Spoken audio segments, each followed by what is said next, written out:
राजन, विप्रगण वेदाध्ययन, तीर्थ स्नान और देश देश दर्शन के लिए पृथ्वी पर्यटन किया जाता है। इनमें से जिनका कोई निश्चित गृह अथवा भोजन प्रबंध नहीं होता और जहाँ संध्या काल हो जाता वहीं ठहर जाते हैं, उन सब का आधार और मूल गृहस्थ आश्रम ही है।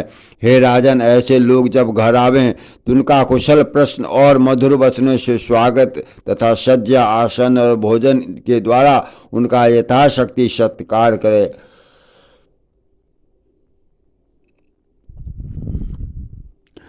जिसके घर से अतिथि निराश होकर लौट जाता है, उसे अपने समस्त दुष्कर्म देकर वह अतिथि उसके पुण्य कर्मों को स्वयं ले जाता है। गृहस्थ के लिए अतिथि के अपमान, अहंकार और तम का आचरण करना, उसे देखकर पछताना, उस पर प्रहार करना अथवा उसे कटु भाषण करना उचित नहीं। इस प्रकार जो गृहस्थ अपने परम धर्म का पूर्णतया पालन करता है वह समस्त बंधनों से मुक्त होकर अत्युत्तम लोकों को प्राप्त कर लेता है।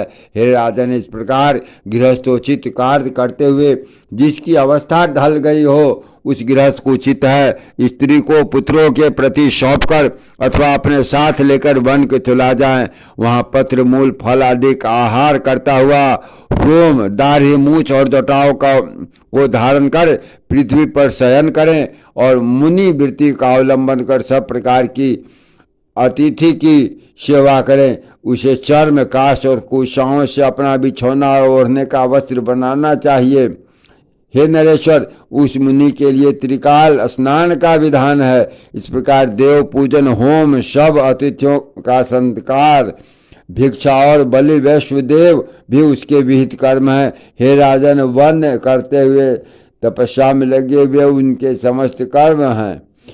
जो वानप्रस्थ मुनि इन नियमों का